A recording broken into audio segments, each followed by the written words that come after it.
शंकर अपनी बकरी के लिए जंगल से घास लेकर आ रहा था। तभी पास वाले पेड़ पर एक जादुई पक्षी बैठा हुआ था। वाह, ये व्यक्ति कितना मेहनती है। मैं कई सालों से देख रहा हूँ।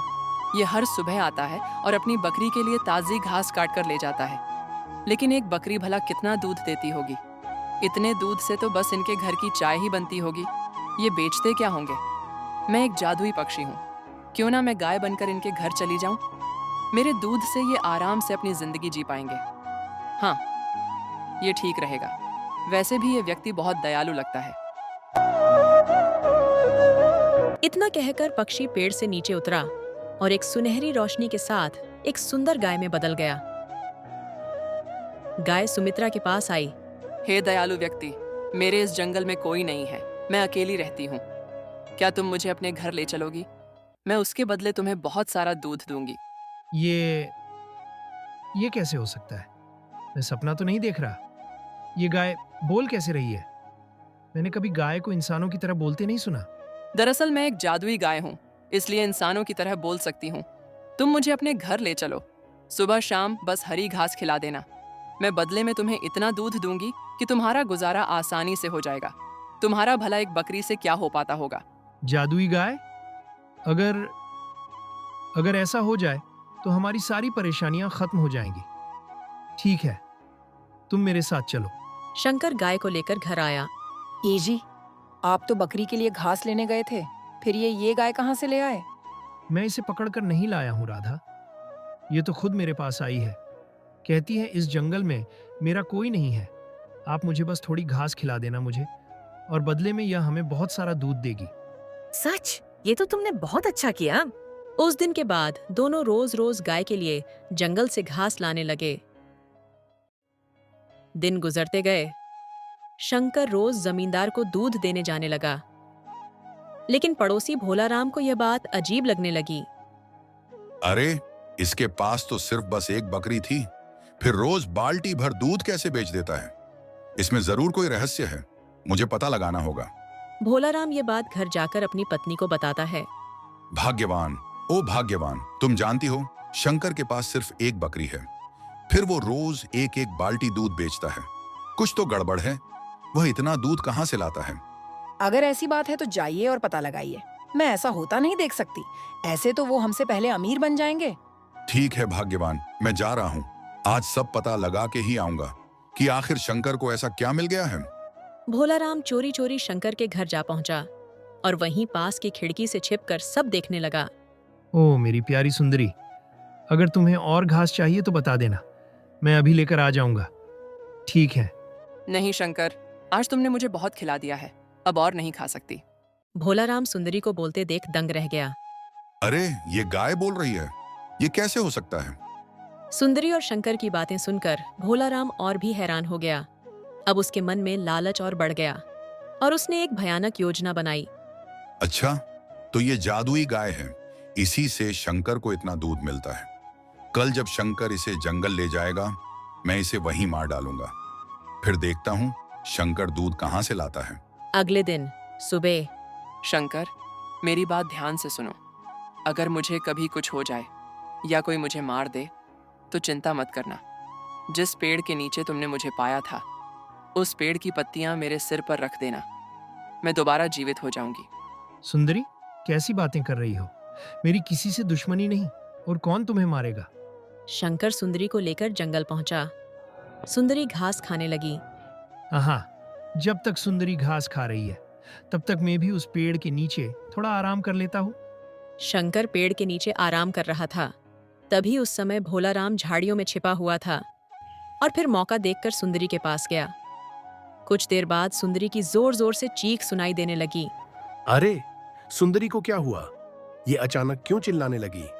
शंकर दौड़कर सुंदरी के पास पहुंचा और सामने का दृश्य देखकर सदमे में रह गया। सुंदरी मर चुकी थी।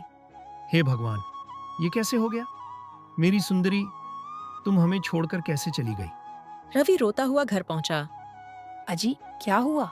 आप इतने दुखी क्यों हैं? और सुंदरी कहाँ है? आपके साथ क्यों नहीं आई? सुंदरी अब हमारे बीच नहीं रही, वो मर चुकी है। नहीं, ऐसा कैसे हो सकता है? भगवान हमारे जैसे गरीबों के साथ ही ऐसी कठोर परीक्षा क्यों लेते हैं? वो गाय ही हमारा सहारा थी, अब हमारा क्या होगा?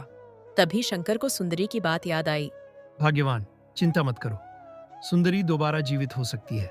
मैं अभी जंगल से उस पेड़ की पत्तियां लेकर आता हूँ। शंकर जंगल वापस गया, उस खास पेड़ की पत्तियां तोड़ी और सुंदरी के सिर पर रख दी। अचानक तेज रोशनी फैली और गाय दोबारा जीवित हो गई। शंकर, अब तुम दुखी मत हो, मैं वापस आ गई हूँ। ओ सुंदरी, तुम्हें पता है तुम्हारे बिना हमें कितना दुख हुआ। शंकर सुंदरी को लेकर घर लौटा। राधा सुंदरी को फिर से देखकर बहुत खुश हुई। ओ मेरी प्यारी गाय, तुम्हारे बिना हम सब परेशान हो गए थे।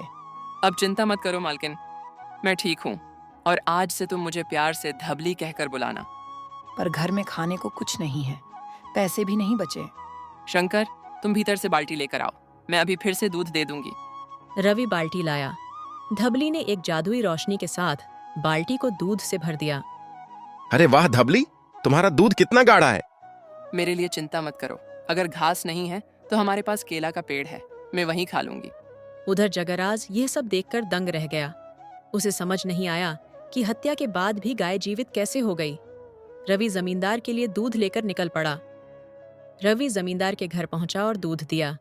जमींदार ने पूछा, रवि, इतने दिनों बाद दूध क्यों लाया? कोई परेशानी थी?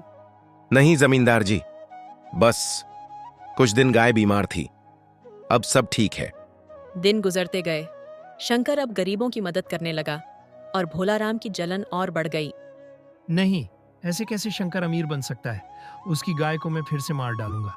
गांव में शंकर की जादुई गाय की चर्चा फैल गई। ये बात जमींदार तक पहुंची। लालच में आकर वह शंकर के घर आया। शंकर, मैंने सुना है तुम्हारी गाय जादुई है, क्या मैं उसे देख सकता हूँ? जरूर जमींदार बाबू, आइए। शंकर जमींदार को गौशाला ले गया। जमींदार जी, यही है मेरी जादुई गाय, अगर आप चाहें मैं अभी दूध दिखा सकता हूँ। हाँ, मुझे यकीन नहीं है, अभी दिखाओ। शंकर ने बाल्टी गाय के पास रखी। हे जादुई गाय, जमींदार जी को अपना चमत्कार दिखाओ, कृपया बाल्टी भर दूध दो। एक तेज रोशनी चमकी और बाल्टी भर गई। जमींदार के मन में लालच और बढ़ गया। शंकर, मुझे यह गाय दे दे, मैं तुझे बहुत सारा धन दूंगा। नहीं जमींदार बाबू, आप इस गाय का गलत इस्तेमाल करेंगे, ये सिर्फ ईमानदार लोगों के लिए है। जमींदार ने लालच में आकर गाय को ले जाने की खोलने की कोशिश की, लेकिन अचानक उसके हाथ बुरी तरह जलने लगे।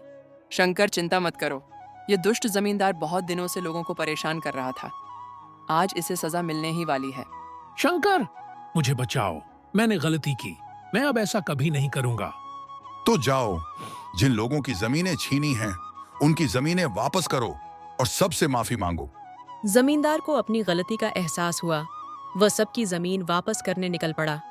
धबली, तुमने बहुत मदद की है, अब जाओ, किसी और जरूरतमंद की सहायता करो। तुमने इतना दिया है कि हम अपनी बाकी जिंदगी अच्छे से जी सकते हैं। ठीक है शंकर, मैं चलती हूँ। धबली वहां से चली गई। जमींदार ने सभी लोगों की जमीन वापस कर दी और मददगार बन गया। उस दिन के बाद सब लोग खुशी खुशी रहने लगे।